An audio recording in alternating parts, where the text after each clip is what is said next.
Boa tarde a todas e todos. Obrigado pela presença de todos que vieram aqui nesse começo de semana. Não tem como não começar melhor, né? Então eu queria, de fato, agradecer a todo mundo. Mais uma conversa na FNAC, dessa vez com o JP, uma conversa muito especial. 2 semanas atrás tivemos com o mestrinho aqui, coincidentemente, e eu falei até brincando, era bom que o JP viesse, né? E por acaso ele Olha aí. veio, né? Então, Jota, obrigado por ter aceitado esse convite. É um prazer estar contigo aqui. Eu que agradeço. Boa tarde, gente. Tudo bem com vocês? Tudo certo? Tô muito feliz de estar aqui, trocando essa ideia. Eu acho que é a primeira entrevista presencial da história da minha vida aqui na Europa. É Que uma... sério. é, É sério. Gravem isso, por favor, né? tá sendo gravado, né? Eu vou dizer à minha mãe, assim, finge normalidade, né? É aquela coisa. Jota, obrigado, de verdade. E eu queria começar. Eu tenho muitas perguntas, acho que todo mundo tem um pouco, mas algumas eu gosto sempre de entender qual é o teu primeiro momento musical. O que é que você cresceu ouvindo, sabe? Quando criança, o seu primeiro universo musical. Eu cresci ouvindo muita coisa. Eu tenho, na família, especialmente do meu pai, assim, todo mundo toca alguma coisa, canta alguma coisa, e todo mundo tem gostos musicais muito diferentes. Então, minha mãe ouvia pagode anos 90 em casa, meu pai ouvia MPB no rádio, meu avô tocava chorinho, minha avó cantava na igreja, minha tia gostava de mostrar um monte de DVD de samba pra mim. Na adolescência, eu tive contato com rock, meus amigos todos gostavam de rock, eu tive várias bandas de rock antes de tocar MPB, enfim. Então meio que isso tudo se misturou nas coisas que eu ouvia, assim. Mas nesse primeiro momento tu via coisas da tua família. Sim. E alguma coisa te chamava mais atenção naquele momento específico, um artista, alguma coisa do gênero, ou Eu, misturava? sim, a música sempre teve a minha volta, mas acho que o dia que eu realmente parei pra prestar atenção e tentar entender o que estava acontecendo e começou a me dar vontade de trabalhar com o que eu trabalho hoje, foi quando eu ouvi Samurai do Djavan no rádio, assim, tipo, me pegou de um jeito que eu falei: "Cara, o que que tá acontecendo? Quem é esse cara? O que que é isso?". E aí eu comecei a pesquisar mais sobre ele, enfim, e comecei a querer de verdade tocar violão, assim. Porque ali não é só o Djavan, tem o Stevie Wonder também, né, quer dizer, Exatamente, tocando você gaita. se apaixona e não sabe porque são 2 pessoas ali, que legal. E qual foram tuas primeiras opções? Ou seja, tu viu que teus pais ouviam, depois do Djavan, que é que começou a procurar escola, que é que tu fosse ouvindo, assim: "Agora o que eu gosto de ouvir é isso"? Cara, eu sempre fui bastante eclético, eu sempre ouvi todas essas coisas, assim. Eu amo o DVD Quintal do Zeca Pagodinho, que é de samba, assim, vira e mexe eu paro pra ouvir. Sei tocar as músicas do System of a Down até hoje, enfim, porque eu também adoro. Tem uma banda de rock que me marcou muito que chama Incubus também, que me pegou bastante, que eu vi o vocalista tocava djembe, eu adorei aquilo. Eh, MPB acho que foi o que mais me pegou e me fez estudar mesmo. Djavan, Gilberto Gil, Caetano, Lenine. Acho que só toco violão do jeito que eu toco por causa do Lenine, assim. Deixa eu ver quem mais. As interpretações de Bethânia, Gal Costa, essas coisas todas me pegaram bastante. E aí, mais recentemente, Emicida, Mayra Andrade, enfim, várias outras coisas. E você fez aula de música desde mais novo, né? Mas quando é que tu resolveu assim: "Eu quero fazer disso o meu ofício", especificamente, sabe? Cara, na verdade, eu não fiz aula de música. Ah, não fez. Não fiz, eu não tive paciência. Me chamaram, assim, tentei me colocar numa aula de violão. E eu tinha 9 anos de idade. E aí eu passei uma semana inteira na aula de violão, nas 3 aulas que eu fiz naquela semana, sem encostar no violão, só vendo teoria. E eu, uma criança ansiosa, falei: "Velho, como assim eu fiz 3 aulas e não peguei no violão?". Aí eu parei com a aula e comecei a comprar revistinha, eu sou da época da revistinha. E comecei a comprar revistinha e aprender sozinho, então eu aprendi a tocar violão sozinho, assim. Ah, E aí o lance de decidir, eu comecei a ter vontade de trabalhar com música quando eu tinha uns 12, 13 anos, sem saber o que de fato isso significava, assim. E aí me lembro de que quando comuniquei isso em casa rolou um susto, porque todo mundo ficou naquele medo de músico não ganha dinheiro, como é que você vai fazer isso, enfim. Então foi bem, bem complexo esse lance de ter vontade de trabalhar com isso e trabalhar de fato com música, assim. essa informação eu retirei do G1, viu, pessoal? O jornalista é perigoso, né? Eu sou historiador, por acaso, então tá tudo certo. Mas que massa. Uma coisa que eu queria te perguntar e que me chamou a atenção, claro, percebendo essa passagem musical que tu tem, seja dos singles, né? Que a gente voltou um pouco a essa era dos singles, né? A galera fala: "Ah, single é uma coisa da modernidade", mas as músicas começaram assim no século passado, né? Saía primeiro o single, depois é um meio teste para o long play e coisas do gênero. Mas vai fazer 10 anos agora do teu primeiro álbum. Uhum. Como foi criar, tu falasse das bandas que tocassem na adolescência, aquele projeto, fazer o primeiro disco. Por que eu pergunto isso? Porque normalmente o primeiro disco é aquele apanhado de coisas que você tem, né? Tá compondo há 10, 12 anos, Exatamente coloca isso, foi no isso que eu disco. entendi. O segundo já é um projeto mais pensado Aham. e a sonoridade é mais coesa. Eu, particularmente, vejo muito no teu. Mas me fala primeiro como foi a gestação desse primeiro disco. O primeiro disco, a gestação foi exatamente isso. Eu não eu me lembro de ser muito engraçado, porque eu achava que o objetivo final de um artista era lançar um disco. E eu me lembro de não saber o que fazer depois que eu lancei o disco. E o mais louco disso tudo é que eu não fazia ideia de como se gravava um álbum, eu achei que ia terminar em 2 semanas, que eu falei: "Eu conheço todas as músicas e tal, tá tudo certo".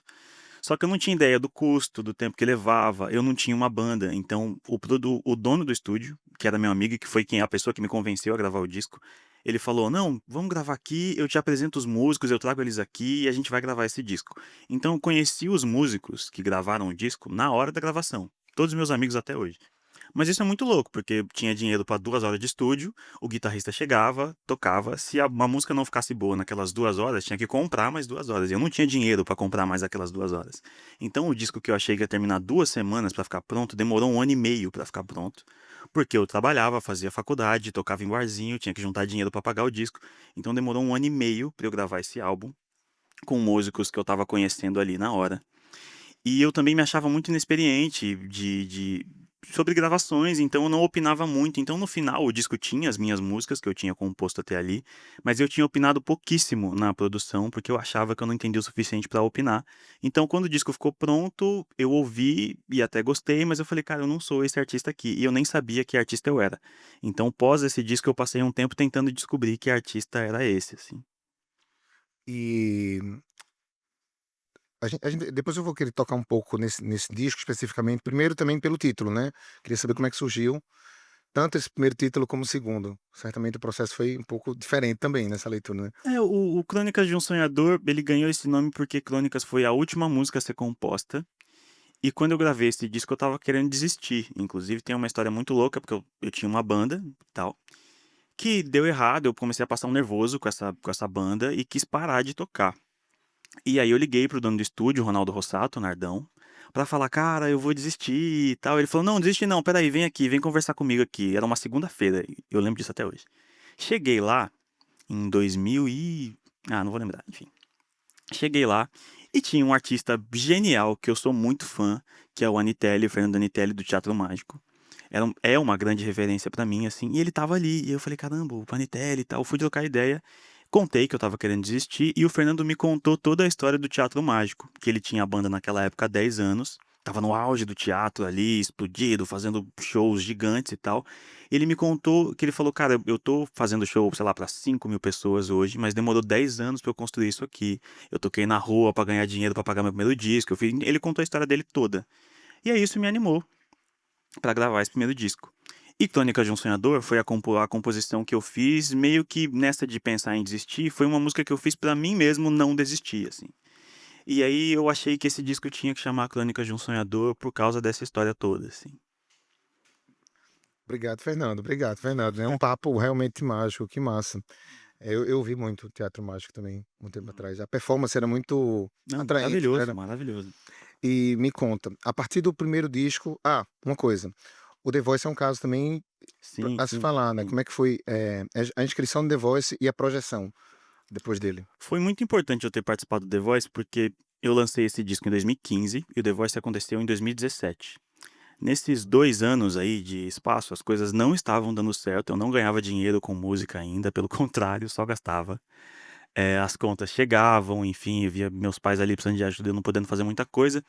Então, quando os meus pais me incentivaram a gravar o vídeo do The Voice, eu sinceramente não acreditava que alguém podia se inscrever no The Voice e ser chamado. Eu achei que era sempre alguém que botava a pessoa lá dentro. Eu era até meio contra participar na época. E aí gravei um vídeo por insistência dos meus pais, um vídeo meio assim de má vontade, e me chamaram. Eu lembro que eu ignorei o primeiro e-mail achando que era trote. Falei: "Nem a pau que eles olharam esse vídeo aí e gostaram". Então eu ignorei o primeiro e-mail e aí eles mandaram um segundo e me ligaram pra dizer: "Não, você passou" e tal, enfim. E aí foi muito bacana, porque pensando, é louco, né, quando a gente trabalha com arte E, obviamente, por mais que a gente ame isso, é um trabalho, a gente precisa ganhar dinheiro, precisa pagar as contas com isso. E quando o dinheiro não vem, ou os números de plays e de visualizações e tal, a gente associa diretamente ao fato de que talvez a gente não seja tão bom assim. E aí, quando o The Voice aconteceu, sem dinheiro, sem visualização, sem número de plays, sem nada, eu falei, pô, alguma coisa de certo eu devo estar fazendo, né? Então, vou continuar mais um pouco, assim. Então, The Voice meio que me salvou nesse lugar. Foi muito bacana porque eu participei não com o intuito de ganhar, porque o que que é cantar melhor do que outra pessoa? Eu acho que não é sobre isso, música não é sobre competição. E foi muito bacana participar, porque eu entrei com a ideia de, cara, para além dos 4 jurados famosos, tem uma banda ali que vive de música há muito mais tempo que eu e que vai ter alguma coisa pra me dizer de como é que eu faço pra pagar meu aluguel com essa parada, sabe. Então eu fui muito pra isso, pra conhecer gente e pra aprender a fazer o que eu faço hoje. E aí foi muito divertido participar do The Voice, assim. Ah, que legal. E nesse caminho agora, né, saiu o disco recentemente. A gente vai voltar Uhum. pro disco que ganhou os Grammys e tal, mas a gente falou do primeiro disco e agora vamos falar rapidinho sobre o projeto Dominguinho. Hum.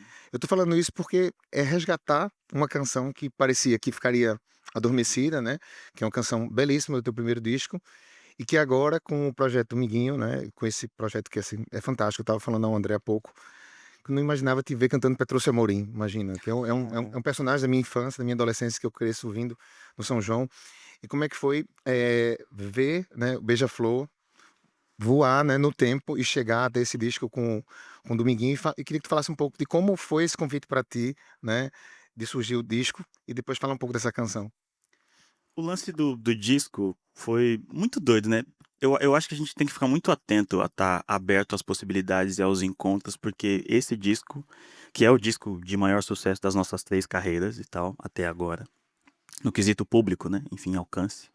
Aconteceu de uma maneira muito natural. Eu conheci o João Gomes no Grammy Latino. Eu olhei ele de longe e falei, caramba, João Gomes, vou ali falar com ele. Ele me olhou de longe, fez assim. Quando eu cheguei perto, falando português, ele falou, pô, achei que você era gringo e tal, não sei o quê. Enfim, ele todo achando que tinha um gringo reconhecendo ele.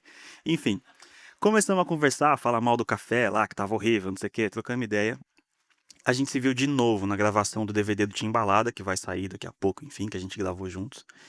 E aí eu falei pra ele de uma música que é a Riadinho por Tu, que tá no disco, que eu falei: "Cara, adoro essa música". Ele falou: "Nossa, que legal, porque essa música é mais recente, eu vejo que o público tem uma dificuldade, às vezes, de ouvir as músicas novas, que legal que você gosta dessa música". Enfim, a gente começou a conversar, ficamos amigo.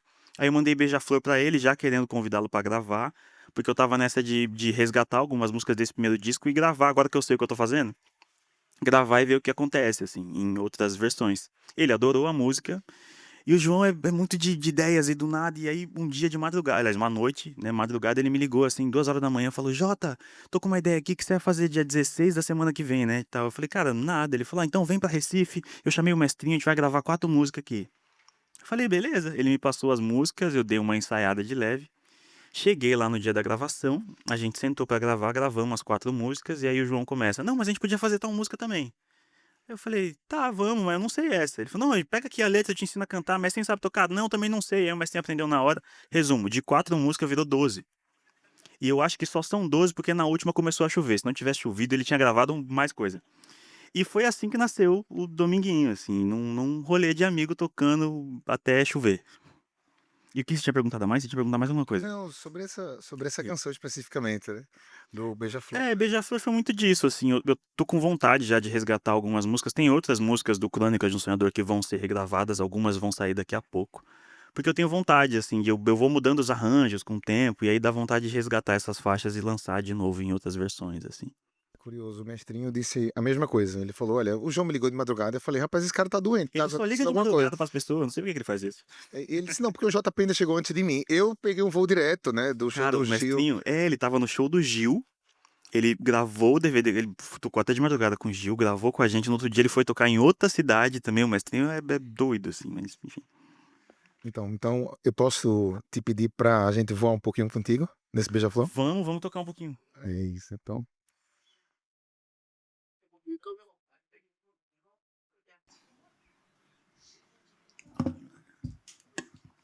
Vocês conhecem essa, não? Vocês podem cantar juntinho, tá? É de graça também cantar. Fiquem à vontade.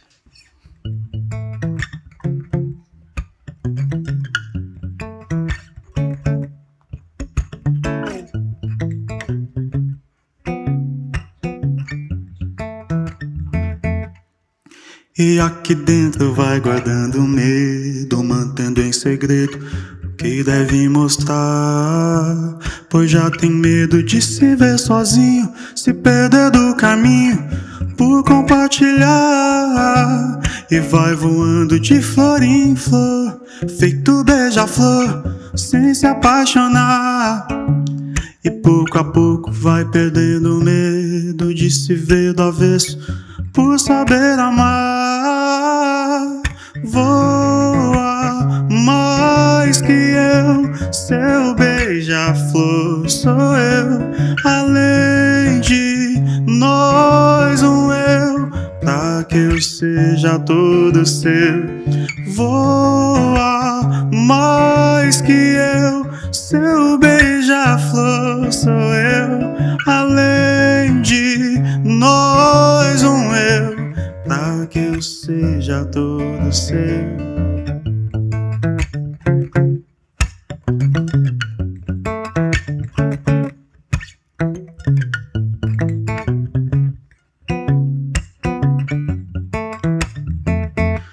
E não quero mais seguir sozinho, construir o seu ninho, vai acreditar. Sorrir com o choro do primeiro filho e servir de abrigo sem se questionar. Pois foi voando de flor em flor, feito beija-flor, até se apaixonar. E pouco a pouco vai perdendo o medo de se ver do avesso por saber amar. Voa mais que eu, seu beija-flor sou eu. Além de nós, um eu, pra que eu seja. Vocês sabem aquilo, Vicky? Voa, seu beija-flor. Nós, um eu. Tudo ser bonito, gente. Afinadíssimo.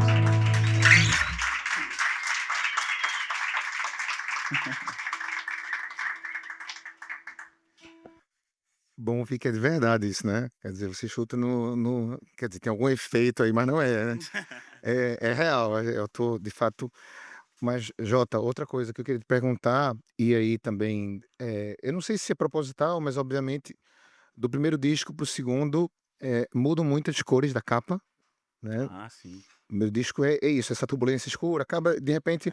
tem aquele amarelo, branco, né? E o teu destaque. Nossa, eu nunca tinha reparado nisso. Mas você continua, É, continua. não, não. Real, eu nunca tinha pensado que isso significa muita coisa, mas. Talvez signifique, mas é isso que tu falasse também da coesão também, sabe? Da clareza para tudo a música, eu acho que aparece um pouco isso. Queria te perguntar essa questão também da construção da capa, do aspecto visual, né? Essa parte semiótica também, e da ordenação das faixas, como eu te falei, né? Da ideia da narração, Uhum. que história está sendo contada, principalmente agora desses mais recentes, sabe? Queria que tu falasse um pouco dessa criação, assim, do título, né? Da capa Tá. especificamente, e da ordem das faixas, dessa narrativa que foi tão bonita desse disco. Entre o lançamento do Crônicas de um Sonhador e Se Meu Peito Fosse o Mundo, tem 9 anos, né? De espaço, assim. Muita coisa aconteceu ali. Já quis desistir umas 15 vezes nesse período. Um monte de coisa deu errado, mas um monte de coisa deu certo também. Conheci muita gente que me ajudou muito a saber para onde eu estava indo e me ajudar a me encontrar. E eu acho que agora que você falou, é a primeira vez que eu reparo que até na capa isso pra mim fica muito nítido, né? Porque a capa do Crônicas do Sonhador é uma caixa preta com furos e meio que o sonho tá meio que saindo dela, mas não dá pra ver o que tem dentro, né? Eu acho que isso faz muito sentido, porque o tempo foi passando e acho que eu fui me encontrando e agora eu sei o que eu quero mostrar, de que jeito eu quero mostrar, acho que tem muito a ver. Vou usar isso mais vezes. Muito obrigado. Enfim, e aí na ideia da capa, tive ajuda. O nome foi a primeira coisa que eu fiz nesse disco. Eu passei um bom tempo, antes de lançar o disco, uns 2 anos e meio, 3 anos antes, eu já estava montando playlist de referência, pensando no álbum, assim. Nem sabia como que eu ia gravá-lo, mas eu já estava pensando nisso. E o nome foi a primeira coisa que veio. O nome nasceu de uma frase de uma outra música minha que chama Garoa, que diz: faz de conta que o teu peito agora é o mundo, e nele, lá no fundo, qual é a sua questão? E aí eu fiquei pensando, tá aí, se o meu peito fosse um mundo, o que é que eu teria pra dizer? E aí eu comecei a escrever as músicas e escolher as músicas desse disco. pensando nisso, sobre o que eu quero falar, como é que eu quero me mostrar para as pessoas agora que eu sei o que eu quero me mostrar, ou acho que sei, enfim. E aí as músicas foram todas escolhidas assim.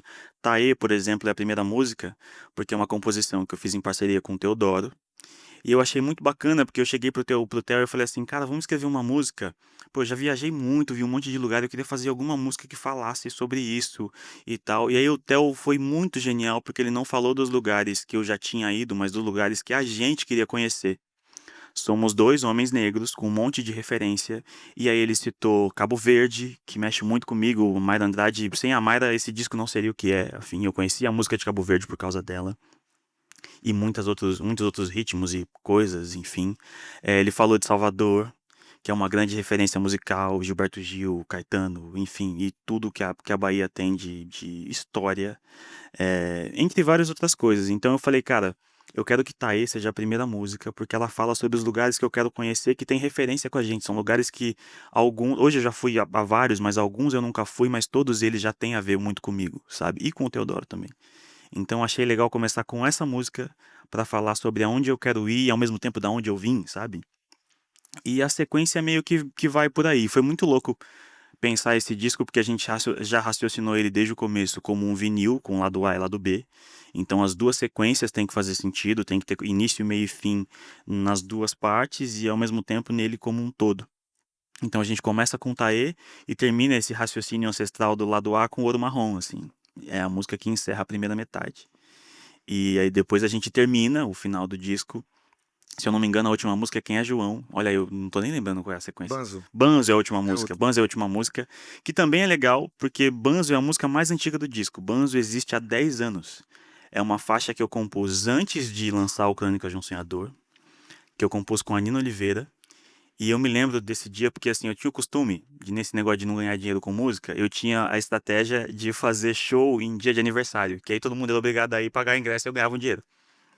Então, depois de um aniversário que a Nina foi cantar comigo, a Nina mora em Guarulhos, pra quem não sabe, Guarulhos em São Paulo é bem longe do lugar onde eu toquei, ali da Vila Madalena, enfim. E ela foi dormir lá em casa. A gente acordou no dia seguinte, ficamos conversando sobre música, e naquela época, esse tipo de coisa de vir para um outro país dar uma entrevista sobre um disco, não era nem um sonho, eu nem imaginava uma coisa dessa. E a gente começou a conversar sobre desejo, aquele negócio de sonho de criança, de, pô, a gente queria muito fazer música, mas como é que faz isso e tal. E a gente estava conversando sobre isso num parquinho que tinha perto de casa e tinha umas crianças brincando. Então, Banzo, que encerra o disco, depois de ter feito o disco inteiro, inclusive também foi a última música a entrar no álbum, a gente quis colocar essa faixa lá, porque ela fala sobre esse sonho no momento em que esse sonho de fato está concretizado, assim. Então eu quis acabar o disco desse jeito. Por acaso, é a música que eu mais escuto. Desde o começo, assim, do disco, é a música que mais me apetece. Mas essa ideia é muito boa que tu falasse, de já ter sido pensado como vinil, de lado A e lado B, né? Uhum. Porque, por exemplo, o CD e o vinil têm propostas diferentes, né? Narrativa partida Sim, sim, sim. e essa narrativa completa. Por falar em narrativa, assim, você também tem feito muitas participações, não só no Dominguinhos, né, assim, Uhum. mas agora a Vanessa da Mata, né? Agora há pouco com o Chico César no. Eu Uhum. acompanho a Globo à distância também. Como é que funciona essas participações especificamente? Se parte de ti ou naturalmente a pessoa te convida, ou se são as gravadoras? Como é que funciona isso?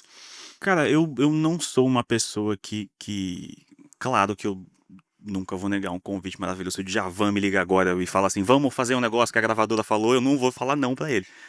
Mas eu não tenho muito costume de fazer qualquer interação com outro artista que parta de outra pessoa ou de uma instituição, assim. Porque teve um tempo, não vou citar nomes pra não ficar chato, mas teve um tempo que a gente caiu um monte de armadilha durante a carreira. E eu achei que eu tinha que ficar amigo de uma galera que eu era muito fã. E aí você começa meio que caçar essas pessoas, assim, você fala, não, conheço um fulano, vai tocar e tal, vou aparecer no show, vou tentar trocar ideia. E aí teve uma vez que foi muito chato, que eu era muito fã de um artista, assim, e fui completamente ignorado. Foi bem zoado. E aí eu pensei assim, cara, essa pessoa é conhecida e beleza, foi chato. Mas deve ter um monte de gente que chega querendo tirar alguma coisa da pessoa, eu entendo de certa forma também. Então eu falei assim, quer saber, eu vou fazer a minha música chegar primeiro. E aí quando essa pessoa conhecer a minha música e ver que eu sei o que eu tô fazendo, vai ficar mais fácil. Então eu decidi que a minha música vai falar primeiro. E todas essas pessoas que você citou, Eu já toquei, esse ano eu toquei com muita gente, toquei com o Jorge Drexler, com a Silvia Pérez Cruz, toquei com Terezinha Landeiro, que tá aqui, inclusive, toquei com Vanessa da Mata, compus com ela, com o seu Jorge, enfim, muita gente. E todas essas pessoas, em algum momento, me viram num palco, ouviram minha música e vieram falar comigo. E aí foi tudo muito mais leve, mais fácil. Ninguém tava querendo tirar nada de ninguém, sabe? Então eu gosto de fazer as coisas desse jeito. Então a música com a Vanessa da Mata que a gente compôs junto e tá no disco dela foi desse jeito. Vanessa, inclusive, acho que até por causa desse meu jeito, eu acabei criando uma amizade com todas essas pessoas, mais do que um trabalho que eu fiz e a gravadora mandou e depois eu fui pra casa. Tipo, Vanessa me liga pra dar bronca e dar conselho, fala, por que você tá fazendo isso aqui? Você devia fazer isso aqui e tal. Enfim, isso é maravilhoso, cara. O Chico me indica pra coisas, Chico César me indica pra coisas, e vai junto, e quer fazer show, e quer tocar, e quer participar, enfim. E eu acho que isso vale muito mais a pena, assim. Tipo, então normalmente as parcerias acontecem naturalmente, eu não gosto de forçar essas coisas, não. Como eu te falei, eu te conhecia, há pouco a gente falava ali, através do Avoar, mas eu não associava, né? Eu queria que tu falasse também um pouco desse projeto, que pode ser que tenham pessoas que não conheçam, mas que você falasse um pouco do Avoar, que é quando eu conheci o JP, mas não associava, né? O cantor ao projeto solo. Então foi aí daí que eu conheci a tua música. O Avó é meu segundo emprego. Eu adoro demais. E salvou as nossas vidas, assim. Bruna Black, pra quem não sabe, que faz o Avó comigo. Eu já conheço a Bruna há uns 8 anos. A gente se conheceu na ITEC de Artes, que foi quando eu resolvi estudar canto. E a gente se conheceu lá, ela era de um semestre pra frente, ficamos amigos. Inclusive, o primeiro show solo da Bruna fui eu que toquei violão pra ela. Enfim, ficamos amigos. O Avoar acabou nascendo em fevereiro de 2020, e um mês depois começou a pandemia. E foi mega desesperador e ao mesmo tempo salvou as nossas vidas, porque a gente acabou sendo convidado para gravar algumas coisas, mesmo à distância, e a gente conseguiu fazer. Então foi muito bonito que num período todo mundo trancado em casa, em desespero, sem saber o que fazer, a gente conseguiu gravar singles e até uma participação num disco à distância, que foi o disco do Adoniran Barbosa, que fizeram em homenagem a ele, com 11 canções inéditas do Adoniran que encontraram. E aí a Elza Soares gravou esse disco, Zé Cabaleiro e a gente. Esse disco, inclusive, concorreu ao Grammy Latino também. Então, viver tudo isso de casa, né, nesse período, salvou a nossa vida. Então, o Avó é um projeto que eu tenho muito carinho por tudo que ele me trouxe, por mais proximidade com a Bruna, que é uma pessoa maravilhosa, uma das cantoras mais incríveis que eu já vi na minha vida. Então, é muito bonito ser parte do Avoar também, assim. Eu vim para cá e ontem estava conversando com uma amiga minha, disse: amanhã eu vou entrevistar o JP. Ela fez: é o rapaz do chapéu. Veja, então, claro que, obviamente, alguns cantores criam uma identidade visual e a sua, de certa maneira, é o chapéu. Eu conversava com a Paula antes daqui, ela fez: mas o chapéu dá uma sombra. Eu disse: não pede para ele tirar o chapéu, não, por favor. Então, eu queria saber como é que.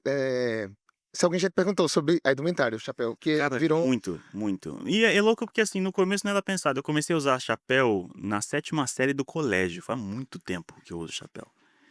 E no começo eu não usava nada, aí comecei a usar boné. E aí, enfim, os brasileiros que estão aqui, especialmente os negros, vão entender que andar de boné, sendo preto e adolescente, nas ruas de São Paulo não é muito legal. Não faz muito bem pra saúde. E aí minha mãe, preocupada, me deu um chapéu. Falou, usa chapéu, acho que vai ser mais legal e tal. E aí, para além do lance de parar de ser tão parado pela polícia, começou a rolar um lance de assim que eu cheguei na escola, rolou aquele, nossa, mas ficou legal de chapéu, hein? Que estiloso. Eu falei, vou manter isso aqui, que isso aqui tá legal. E aí mantive o chapéu, virou uma segunda arma, porque, assim, demorou muito pra eu ter coragem de olhar no olho das pessoas enquanto eu cantava.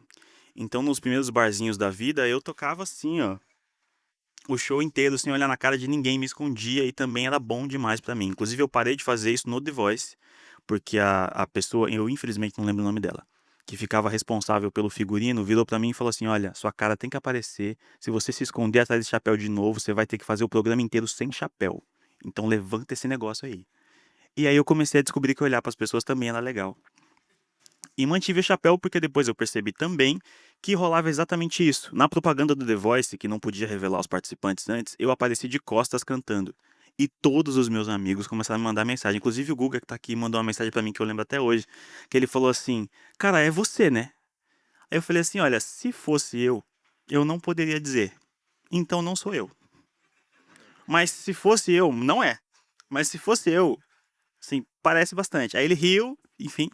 E aí eu percebi que, de fato, esse lance do chapéu era uma parada importante no todo. E mantive, aprimorei. Se for ver as fotos do chapéu de antigamente, até o chapéu cresceu também. Enfim. Você falou sobre música eh, africana, falou da Mayra Andrade, né? Eu queria saber qual é a tua relação, e se tem, obviamente, né, com a música portuguesa contemporânea, além do Salvador. Se tem alguém que tu curte bastante ou já trocou ideia com alguém de fazer. Se alguém já te convidou para alguma coisa, por exemplo, aqui. A pessoa que eu tive mais proximidade, até cantei junto, foi Amaro. A gente cantou no Brasil, que a gente cantou em São Paulo, na Casa Natura, uma vez. É uma artista maravilhosa, que eu sou fã. Eu acho que foi a primeira artista portuguesa que eu de fato ouvi muito, assim. Ouço até hoje, assim. Que eu ouvi bastante, foi ela. E tem E Terezinha Landeiro, que tá aqui também, com quem eu já gravei, inclusive. Lancei um fado, foi a primeira vez que eu cantei fado na vida. E morrendo de medo, porque vocês já ouviram Terezinha cantar? Ela canta um absurdo, procurem saber depois. É incrível. E fado é difícil, então eu fiquei nessa de como é que eu faço. E no final ficou muito legal, gostei muito da gravação.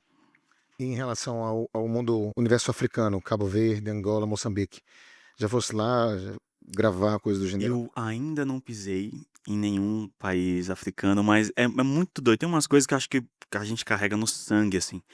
Tem muita coisa do jeito de tocar que eu tenho, que em alguns estúdios até falavam assim: não, mas você suja muito o jeito que você toca violão, tem que tirar umas coisas pra gravar e tal. E aí, quando eu comecei a pesquisar a música africana, quando eu achei que Isaiah Jones, por exemplo, ele faz exatamente isso e muito mais. E tem disco gravado exatamente desse jeito. E aí, quando você começa a pesquisar, tem várias coisas de ritmos que eu nem conhecia, que já estavam ali no violão, coisas que eu já executava sem nunca ter visto de fato. E aí foi muito gostoso, assim, começar a pesquisar música africana. E aí conheci Loco Akanza, Cesária Évora, Sara Tavares, enfim, muita coisa maravilhosa, assim. Teu processo de composição é o mesmo ou mudou especificamente pelo tempo, também pela maturidade? Eu não tenho um processo é, único, assim, de composição. Normalmente, a maior parte das coisas, eu tô brincando com violão aqui, normalmente de noite no escuro, adoro compor no escuro. E aí surge alguma coisa. Mas como eu também usei isso pra ganhar dinheiro na pandemia, porque eu compunha música pra publicidade. E aí foi um lance muito bacana de destravar, assim, porque pra publicidade alguém te liga meio-dia dizendo assim: olha, eu quero uma música pro Salbão em Pó tal até as 2 da tarde. E você tem que fazer, sabe? E aí quando eu descobri que você consegue fazer, que sai e ainda fica bom, tem música que eu até lancei depois que foi recusada pelo cliente, eu falei, vou lançar isso aqui que tá legal. Mudei a marca, botei outra palavra e, enfim. E então eu destravei, assim, acho que não existe um jeito único de compor. Dá pra gente compor tanto com objetivo, raciocinando eu quero usar esse ritmo, essas palavras, falar sobre isso, enfim. Como o lance de sonhei, acordei e fiz uma música, sabe? Acho que tudo é um jeito de compor, assim. E ainda agora sobre Se Meu Peito Fosse o Mundo, teve participação também do Marcos, né, Preto, Uhum. ali na produção, mas eu queria que tu falasse um pouco da dimensão, exatamente essa dimensão. Você faz a arte, faz o trabalho, acredita no êxito, não no sucesso especificamente, né, Exato. na arte específica, mas depois do Grammy isso lhe dá uma projeção muito Uhum. maior, de certa maneira. Me conta o que tu quiser sobre a experiência do Grammy, assim, a experiência de estar lá, a segunda experiência de ser indicado, né, Uhum.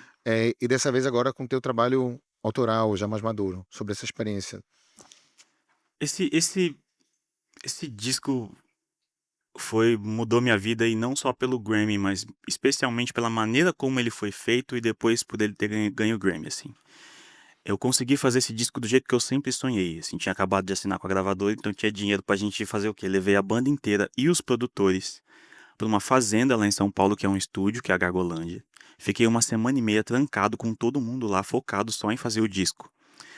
Assim que eu cheguei lá, me deu um medo, porque eu percebi que nenhuma daquelas pessoas que eu tinha escolhido tinha trabalhado junto na vida. E você trancar essas pessoas todas que nunca se viram uma semana e meia no mesmo lugar pode dar muito errado. Mas deu certo, todo mundo ficou muito amigo. E fazer disco assim é maravilhoso, porque tá todo mundo no mesmo clima, sabe? Todo mundo riu da mesma piada no jantar, e aí tá junto de novo no café da manhã e pronto pra gravar o disco, e isso muda tudo, assim. Isso sai na música com certeza. Então o processo todo foi maravilhoso, com os produtores, os músicos, todo mundo. E aí, quando eu me lembro de acordar de manhã no dia que ia sair os indicados do Grammy, né? Torcendo pra ser indicado em uma categoria que fosse, e ao mesmo tempo achando que não ia muito rolar, mas enfim. E aí, quando saiu a primeira, eu chorei feito um idiota, assim, chorei muito. E do nada eu comecei a receber mais mensagem de te indicarem mais uma e tal. E quando eu tava já chorando de novo pela segunda vez, alguém falou que tinha rolado a terceira indicação, enfim. Foi muito doido. Vou até contar uma história. Ele vai me brigar comigo que eu falei isso. Liguei, porque, né, a música faz essas coisas. Liguei pro Emicida, falei, mano, vou fazer uma festa aqui em casa pra comemorar as indicações, vem aqui.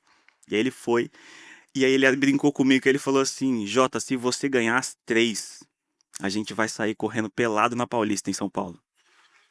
E aí foi muito doido, porque a gente ganhou. Aí eu mandei um salve pra ele, falei, e aí, Leandro? Aí ele, não, peraí, vamos fazer outra coisa, eu vou fazer um almoço aqui em casa, não precisa disso não, enfim. Então foi muito bacana por muitos aspectos, assim. Óbvio que me aproximou de muita gente, de quem eu já queria me aproximar, me fez vender mais show, foi uma parada que mudou minha vida mais do que eu achava que ia mudar, sinceramente. Foi muito, muito bonito pelo processo todo do disco, pelas pessoas que trabalharam. Não se faz um disco sozinho, se juntar todo mundo, desde a capa e tal. São quase 40 pessoas pra fazer o Se Meu Peito Fosse um Mundo. Então, são pessoas todas que se amam muito, gente que eu adoro. Então, ver esse disco com essas pessoas feito desse jeito, premiado 3 vezes, fazia 20 anos que nenhum artista brasileiro ganhava 3 Grammys na mesma noite. Foi muito bonito, assim. Você falou que é o disco dos seus sonhos, imagina. Imagina pra gente, né? Mais do que a gente sonhava. Então, assim, é um disco lindo. E Se Meu Peito Fosse o Mundo, não terminaria esse talk. Mas a gente tem horário também. E eu queria, de fato, Jota, te agradecer, que só brigadíssimo. Tá todo mundo com o peito explodindo. Eu tô muito contente. Certamente quem tá aqui tá mais do que eu, inclusive. Então, brigadíssimo por estar aqui conosco. Assim, é uma honra, um prazer gigante para todo mundo que tá aqui, tá acompanhando esse trabalho. E se a gente puder terminar com música, assim, brigadíssimo demais. Vamos muito, vamos muito.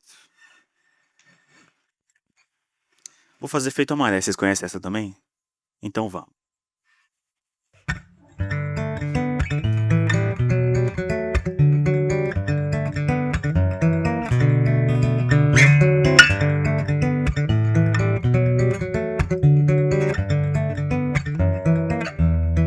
Se me rodeia outra vez, eu faço festa por te ter de novo. Parece que a saudade que te fez só pra eu viver de saudade de novo. Dou meia volta toda vez, me dá medo você perto. Aperta o peito e talvez só metade de mim saiba ao certo. Quem diria que a saudade iria fazer tanto drama? Dormir no meu peito todo dia, morar no teu lado da cama.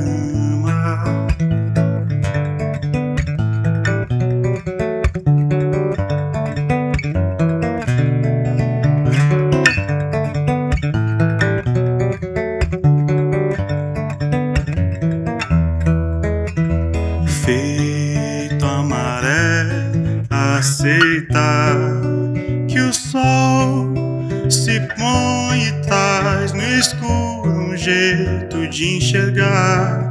Morrer, brotar noutro lugar, pra quem sabe você voltar. Feito maré e me invadir de novo. Quem diria que a saudade iria fazer tanto drama? Dormir no meu peito todo dia, morar no teu lado da cama. Quem diria que a saudade iria fazer tanto drama? Dormir no meu peito todo dia, morar no teu lado da cama.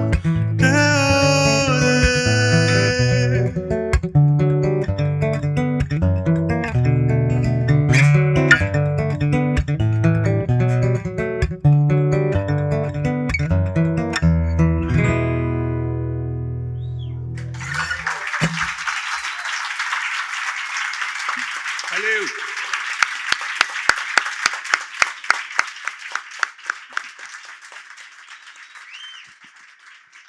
Muito obrigado. Muito obrigado.